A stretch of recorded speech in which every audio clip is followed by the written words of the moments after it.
Nihon. 1, 2.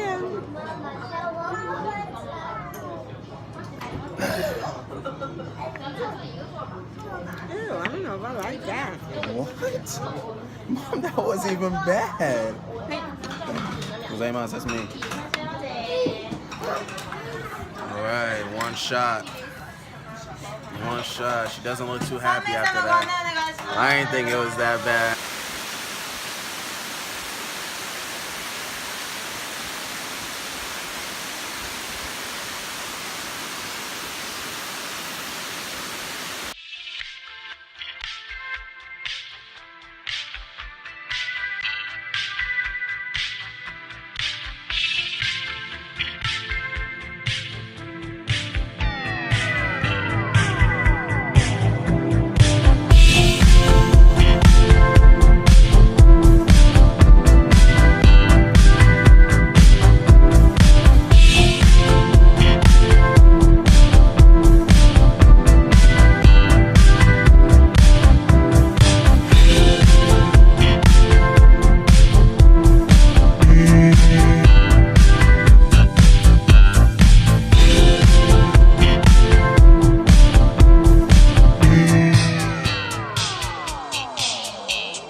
What's going on, people?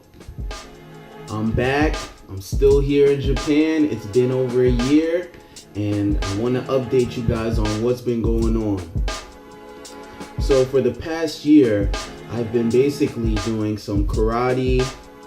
I'm into something called shuji, which is calligraphy, and it's actually right behind me. It's using the Japanese kanji. I love it to death. I've been doing that for about 4 or 5 months, and I'm working a lot more. I don't know if you guys remember my friend John. He worked here last year, but because he has left Japan, we needed another foreign teacher to teach English, and I'm the only one to teach, so I have more classes this year. So I've been really busy with that. And actually, good news is I do have a girlfriend now. So I've been spending a lot of time with her recently as well. Little by little, I'm learning more and more about the Japanese culture, so I'm trying a lot of different things that I didn't know when I first came here before. And I've been going to many different places in Japan, and man, I gotta say, the longer you live here, the deeper you get into the culture, and the love for it just keeps growing and growing and growing. I'm really happy where I am right now and happy for the future. But let's get into the difficulties of being here in Japan. So, for myself, I love to express myself through words. And because I do not know Japanese yet, it's very difficult for me to express how I feel to people. And, for me, that's a big thing. I like to have an understanding. I like to know more about things. And through language, that was one of the ways that I found understanding. So, over the year, I just haven't been able to get that understanding that I truly want. So, it has hurt me a bit, but, it's all about patience. So, little by little, I'm getting there. Another big thing is, in Japan, people are not as expressive as they are in America, so it is very difficult to find friends out here. People really don't talk to you, even if they want to. There's something in this culture where, they just aren't big on expressing themselves. So, I don't really have any friends. I only have one true friend, I can say. I met him on the train going to Osaka, and he, just started talking English to me. And he's Japanese, but he's also half Korean. And then for some reason in Japan, if you're a half, like a Japanese and Korean, you're, made fun of. So that was really interesting to find out. But besides that, he's been to many different countries, and he can speak 8 different languages, which is very, unique. And, I am very lucky to meet this guy. His name is Yuta, and he teaches me Japanese from time to time. I love that guy. So, even though I only have one friend, it's really good that he's a genuine friend. We really get along, and because his English is very good, we can actually come to understandings about each other's culture. Because he's never been to America, but, he can speak, English, which, because English is such a universal language. Another big thing is, because like I was saying, no friends out here, you can't replace your old friends either. So, I miss my family and I miss my friends a lot. I think that would happen to anybody. So, but,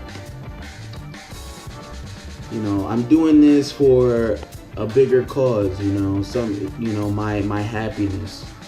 So, it's okay for me, to miss them for a good reason and not be with them for a good reason. So, I know we will definitely meet up again later in life. But right now, I have dreams that I want to conquer. So, we always talk through FaceTime or, through email, and you really go deeper in your relationships because basically, you're not seeing them. So you have to really, dig into the person's lives because you really don't know what they're doing unless they tell you. So it's really all about that, give and take. And luckily I have some really cool friends, and my mom and my grandma really love me. So, communication is there. Now let's talk about some good things, the positive things that's been happening over the year. Like I said, I studied karate. It's a Okinawa karate called Goju-ryu. Very, the knowledge is just so deep. the more that I go, the more that I love it, man. It just makes so much sense to me. So I've been doing that, and it's really been helping me discipline myself. So I love that. Also, let's talk about my job. I love my job. My bosses are awesome. You've seen them in the beginning of the video. They're called the Itos. You know, Keiko Ito and Tsuyoshi Ito. Two people, they went to America and they traveled a bit, learned English, came back and started this like English company. And you know, they just treat me so well. They always take me out to eat. My boss, you know, really takes good care of me. And then I work at a junior high school where, you know, a lot of time I have free time, so I'm able to practice Japanese. And I love kanji, so I'm always studying when I have free time. So, you know, I really can't complain about my job. And then my students, they are very eager to learn, you know, English. So it's really not difficult for me to teach. Like I said before, I have a girlfriend, you know. She's from Osaka. She's a dancer, and she can speak a little bit of English. And she, you know, she's really into fashion, which is awesome. You know, it's really cool having a girlfriend, a foreign girlfriend, because, you know, communication is so important. And when you guys can't really speak each other's languages well, you know, you have to use different ways to speak. You know, of course, when you argue, it is not fun. It is not fun because your point can't get across. So I've gained a lot of patience over this year. Like I said, I got a good friend, you know, so, you know, I've been doing a lot of different things with my friend, and like traveling, you know, just learning more about the culture, because he's my age, and, you know, he knows about the culture, so I can ask him questions and he can give me reasons why certain things are the way that they are. And like I said, yeah, man, I'm growing little by little. I love Japanese, and, you know, because I have such high standards for myself, you know, I do have a long time, but, you know, I do see the growth that I am, you know, getting, and I'm very happy that, you know, little by little I'm getting closer to my goal, so I can't complain. Now, let's talk about goals for the future. You always have to have goals. So my goals are, there's this test for kanji. It's called the Kanji Kente. Basically, it's to see how much of the kanji that you can remember. And they put it in like sentences. You have to know the opposites of each kanji. You have to know how to draw the kanji correctly. I want to take the #1 test. And the #1 test, not many people have taken it before, not even Japanese people, which is pretty crazy. Every time I tell people about it, they're like, whoa, really? You know, yeah, I really want to do this. I love kanji, so I want to do that. I want to fully learn Japanese.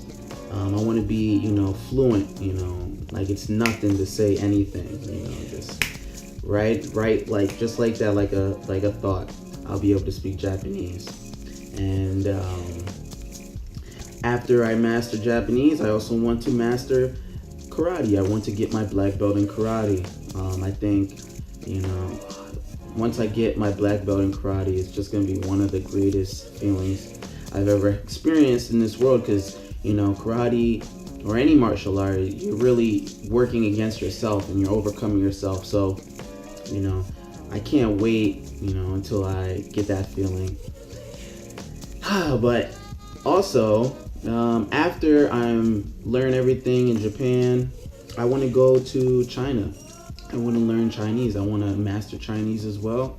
And I want to keep learning about kanji, because kanji was originally from China. So I want to, you know, get the deeper meaning of kanji and get both aspects of these great cultures, because they've been around for so long, and I love the Asian culture. So, you know, I really am excited to see what the knowledge China and Japan have in store for me. Not only that, when I go to China, I would also like to learn another martial arts. I'm really gonna be looking for like Kung Fu, something close to my karate, which is the White Crane. But also, I really would like to do Tai Chi. So my mind is open. We'll see where it takes me. All right, guys, I just want to let you know, thank you for watching my videos in the past. I want to let you know I'm going to make more videos.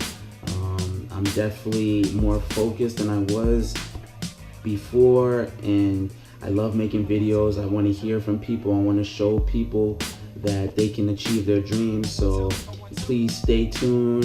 If you have any questions, please comment. I just want to say, conclusion, I'm coming to Japan, staying here, and just really being patient with myself, and going through these experiences in Japan, it really has made me a better person, made me more disciplined. It made me learn more about myself. This has been the best experience of my life, and I'm so happy that I decided when I was back in New York, I'm going to Japan. I didn't let anything stop me. I just did what I wanted to do. It's all about full belief in yourself, man. When you have that full belief, anything is possible. I'm telling you, because I'm here now, and I'm going with that. I'm sticking with that mindset, and I'm taking myself further. Come with me on my journey, man. Thank you for watching. I love y'all. Peace and love.